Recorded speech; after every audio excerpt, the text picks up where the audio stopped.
Geek Therapy Radio.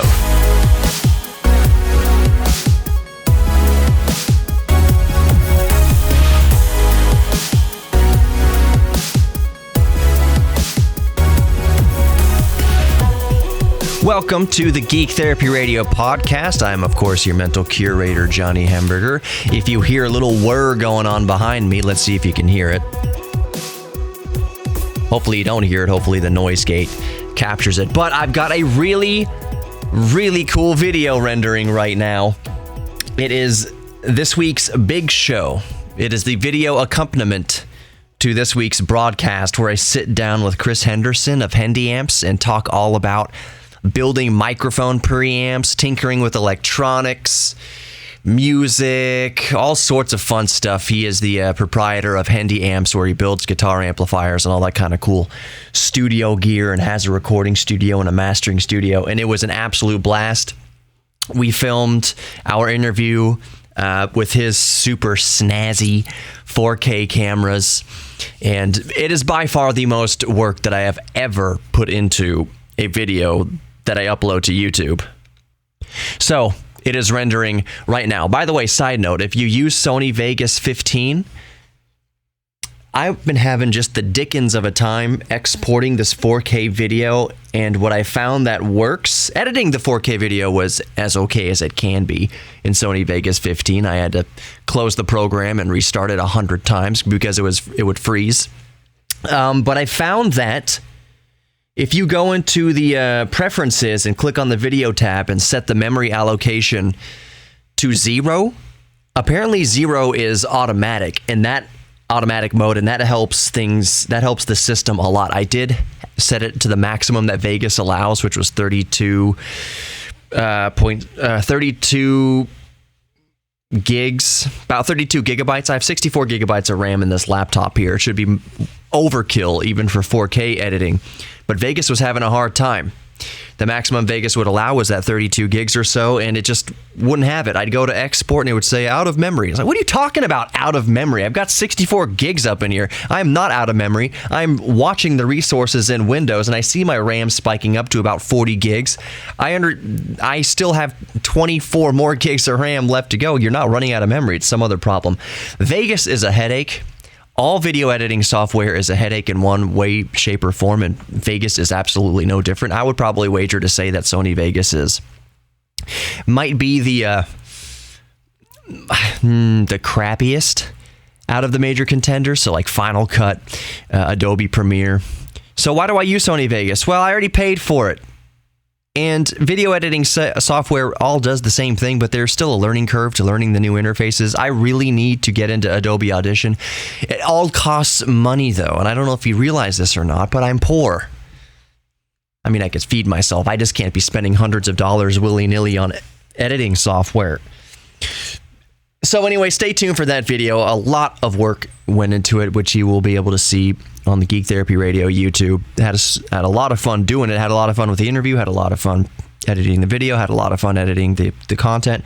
By the way, side note, the podcast and video are going to be the full content. I had to edit down the segments for broadcast because of commercials and stuff in the hour.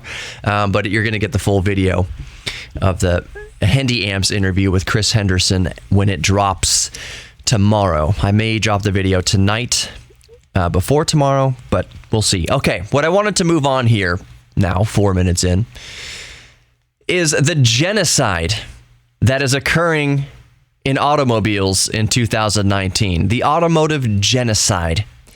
They are eliminating so many cars.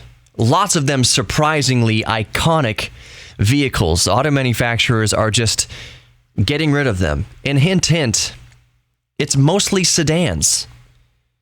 And we'll get on to why that is, as I wrap up this discussion here. But let me go over this list, and I had to condense this list. There are more models that didn't make it onto this list. I kind of whittled it down for time's sake and keeping keeping the most poignant bullet points, I guess, in here as to vehicles they're axing, the most surprising vehicles they're axing. But I also included some lesser known vehicles to, just to sell the point that, yeah, these were lesser known vehicles because nobody was buying them. There's a reason why nobody's buying them, and we'll get into that. So let me just go over the list right here, and let me start with Audi. 2019 is the last time you'll be able to buy an Audi TT. The Audi TT came out in 1998, and it's going to be replaced at some point down the road with an all-electric model. Some point in the future. Is it going to be called the all-electric TT? Who knows? It might not even be called a TT at all.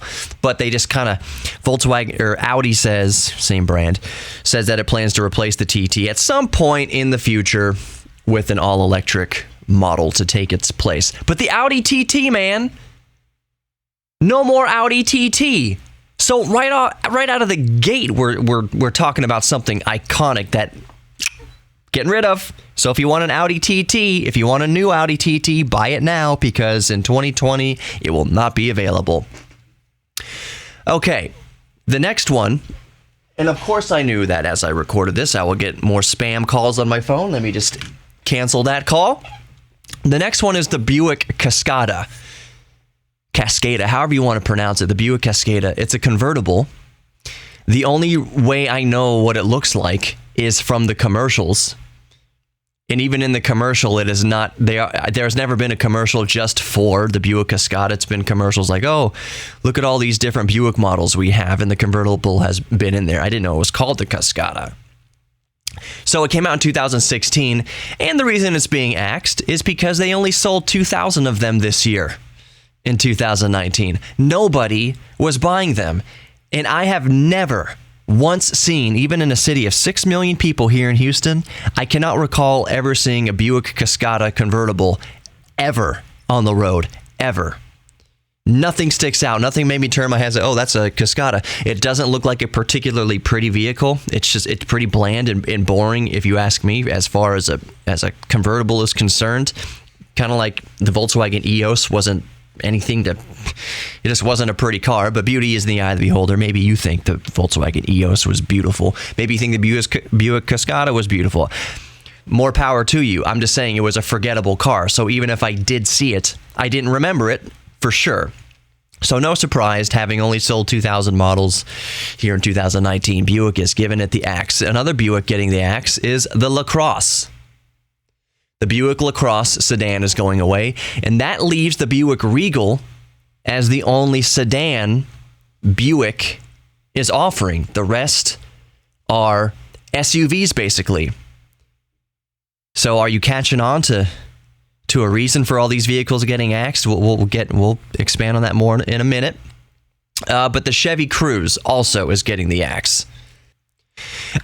And I'm not saying that I'm particularly heartbroken that some of these vehicles are getting axed. I am heartbroken that the Audi TT is getting axed. That's nuts.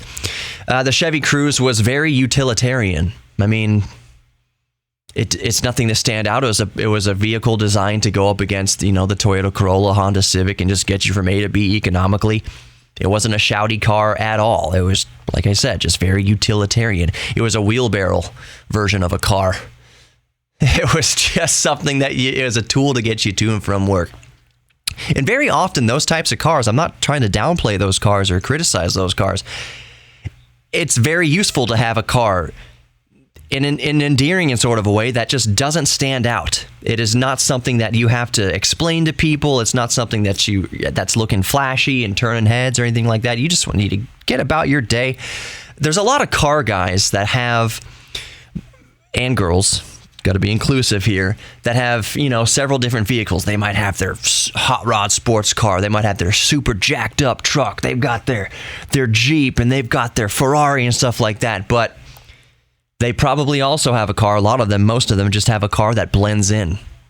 They have their Chevy Cruze, so to speak. Just something that run-of-the-mill, Nissan, whatever.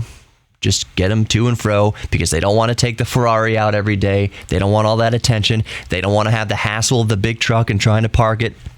They don't want to guzzle all the gas and all that kind of stuff. Just take your normal A to B car 90% of the time. Sidetrack. I get sidetracked on the show, so I'm about to get sidetracked right now to bring up an argument I brought up in the past, but I'll just briefly mention it here. People complain. I call them greenie weenies. And believe me, I'm all about renewable energy. I've got solar panels. I can't wait to get into electric vehicle. But there's ignorance on both sides. And greenie, you can be an environmentalist and ignorant. So case in point here, for that argument, is people driving around a Prius complaining about somebody driving around in a supercar. Oh, it guzzles so much gas. It's a V12 Lamborghini. That is so bad for the environment. You're going to drive that Prius 200,000 miles or so if you're lucky. And I have no reason to doubt that you can't get 200,000 miles out of a Prius. The person in that Lambo is only going to drive it a couple thousand miles. They are not going to burn nearly as much fuel as you're going to burn over the lifetime in that Prius hybrid. And that's just the truth. That Lambo is going to burn a fraction of the amount of fuel. It's going to put out a fraction amount of the carbon emissions as that Prius will. Because you don't drive those cars all the time. Those aren't daily drivers, and most people buying those cars, that's not their daily driver. They have their economy car that they take to and from work every day, or they have a car that's way more fuel efficient, even if it's a BMW or an Audi or something like that. They are not driving the car that gets 10 miles to the gallon every day. They're driving the car that gets 30 miles to the gallon every day, and they're driving the Ferrari on special occasions, or Lamborghini, what have you. They're not putting that much fuel through those cars in the long run compared to you in a Prius hybrid that are going to burn thousands upon thousands of gallons of gas. All right, so I'm off that high horse right now. Let me come down out of the tower. Continue on with this list. We left with the Chevy Cruze. This is the most shocking thing I think Chevy's getting rid of this year. The Impala.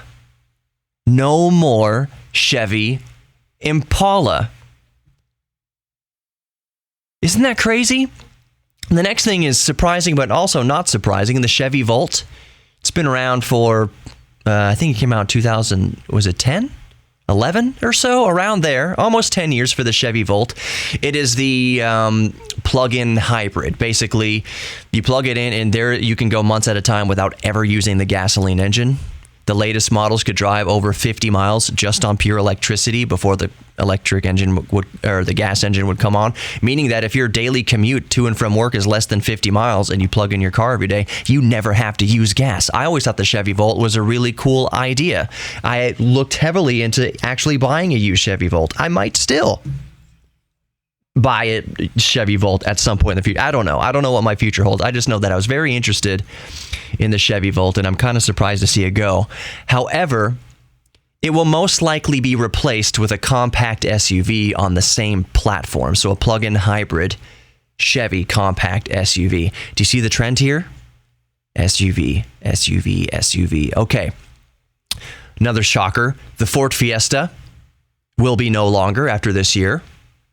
The freaking Ford Fiesta. Okay, the Jaguar XJ. That is quite surprising if you are, depending how big of a car nut you are. The Jaguar XJ has been around for 50 years or so, at least 5 decades. Now, this does make sense, kind of, in that Porsche has come out with their electric Taycan. The Tesla Model S exists, and there are going to be more fully electric performance sedans out there. So Jaguar is eliminating the XJ, possibly to retool and come out with a fully electric version of it in the coming years to compete with the Tesla Model S, the Porsche Taycan, and whatever else is going to be coming down the pipe in the next few years. So they're getting rid of it to compete with the rapidly evolving EV onslaught that's coming over the 2020s. Okay, down to Lincoln. Lincoln MKC and Lincoln MKT, 2 SUVs. They're going to be replaced at some point with updated models. Lincoln is one of those car companies that I always thought they looked really... Lincoln is owned by Ford, by the way. They are luxurious Fords. I always liked the way they look. I always thought they were classy and understated, and it was like it was a non-auspicious tuxedo, if that makes sense. It was like low-key class. So I always liked the way Lincolns look because you could tell it's somebody who they really knew what they were doing and what they wanted when they bought a car. They wanted something that was really nice, but that wouldn't draw so much attention, but that other car people would look at and be like, hey, that person, credit to that person, because they wanted a very specific amount of luxury and classiness that only Lincoln could do. So that said, I've never wanted to buy a Lincoln. I've appreciated that Lincolns existed, but I've always kind of scratched my head as to how they keep existing. But I also know that the cars are good. I just never, they're just really good, but I've never wanted to buy one myself, I guess. It's cool that they brought out the Continental again. That's really cool. But yeah, so they're getting rid of a few Lincolns, and I only mention that because they're just replacing it with other SUVs. Here's another shocker. Smart cars. The Smart 4.2, you know those little ridiculous toy things cruising down the freeway next to the big jacked up Ford F-350 that looks like they can be crushed by a Ford F-350? Those little two-seater, three-cylinder, whatever. Are they less than three-cylinder, two-cylinder? They're all electric now. But the smart car is going away. That's kind of surprising. The Toyota Prius C, it's going to be replaced with the Corolla Hybrid. Here's perhaps the biggest shocker, and I saved it for last because it is the most poignant on this list. 2019 is the last time you'll be able to buy a Volkswagen Beetle. No more Volkswagen Beetle. And you might be thinking, Johnny, I remember when the Volkswagen Beetle went away and then it came back in 1998 with the new Beetle. Well, here's the thing. The Beetle never actually ever went away. The Beetle has been in production since the 1930s. They made that old style Beetle in Mexico, officially by Volkswagen, until the early 2000s, until 2003, 2004, I believe. They made that old style, the hippie version of the Beetle, brand new, fuel injected. So this, in 2019, marks the first time that no Beetles will be being produced in the world since the 30s, since before World War II. That is quite interesting. We now live in a world, after 2019, where no Beetles will be manufactured anywhere on the planet. For the first time since before World War II, there has always been the Volkswagen Beetle being produced somewhere in the world. That is no more. It is the official death of the Volkswagen Beetle in 2019. The iconic Volkswagen Beetle. Now, I know Volkswagen hasn't been selling many Beetles. I mean, that's one reason why, obviously, they're getting rid of it. The last thing I'll mention is that Volkswagen is getting rid of their wagons in 2019. So no more Sport Wagon, no more Alltrack. This will be the first time Volkswagen hasn't offered a station wagon since 1965. However, Audi has mercifully and graciously brought back the RS6 Avant wagon to the United States if you want to shell out six figures for a station wagon. And believe me, there are going to be plenty of people who will do so. We have been begging Audi to bring the RS6 Avant to the United States, and now they do. It is a car that is disgustingly fast. 3 seconds 0 to 60 will do 200 miles an hour, and it's a station wagon. That is the ultimate daddy car. The ultimate daddy car. And yes, mommies can buy it too, of course, but I've never wanted an SUV. I would have always preferred a station wagon to an SUV, and the RS6 is the ultimate station wagon. So, I will start wrapping this up with my thoughts onto why this all is occurring. Americans are a huge car buying market. I mean, of course, China is too, and it's ever growing and blah, blah, blah.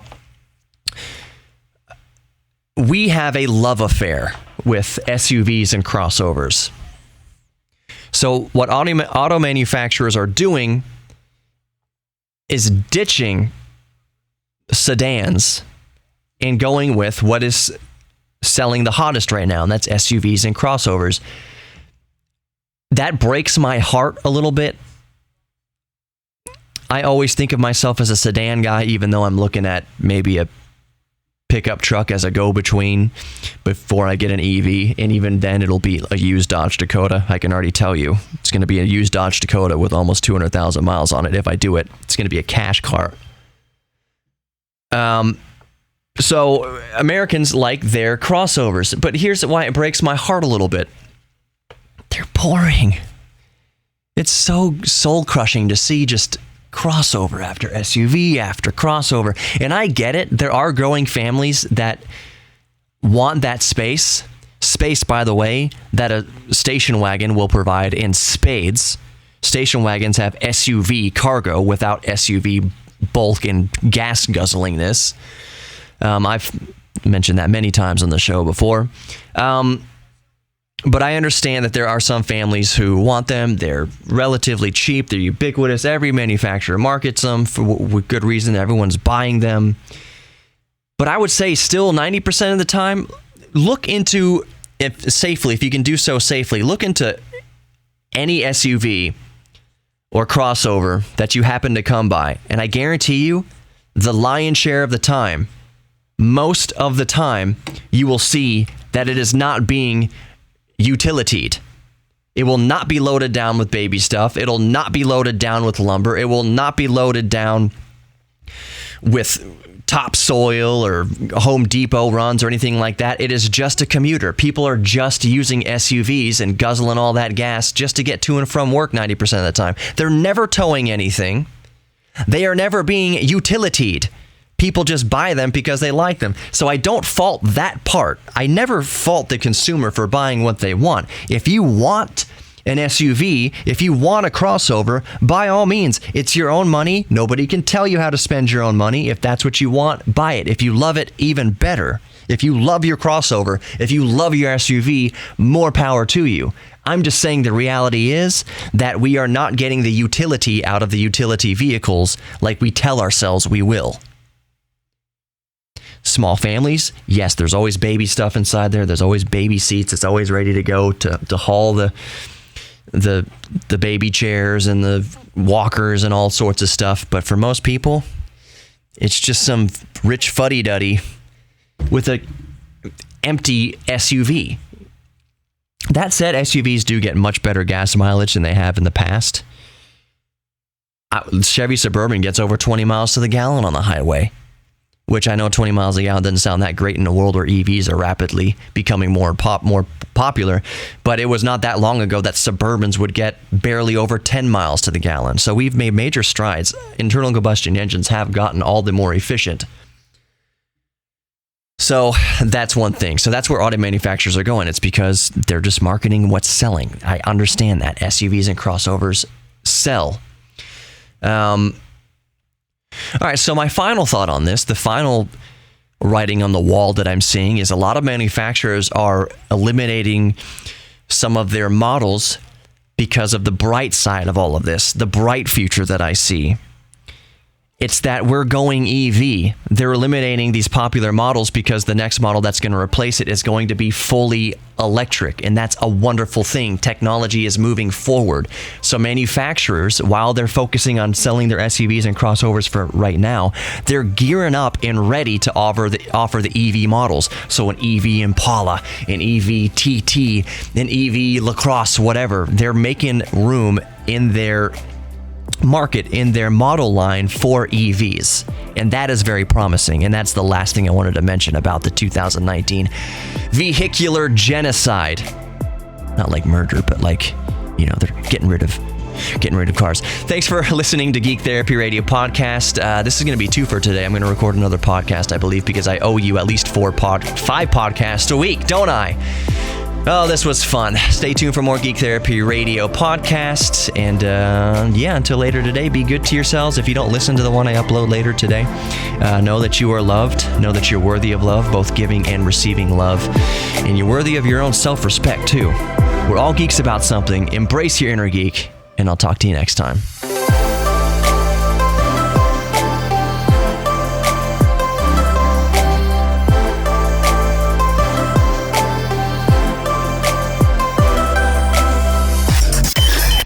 Therapy Radio, Saturday night at 10 on KPRC 950. Or listen anytime on our iHeartRadio app.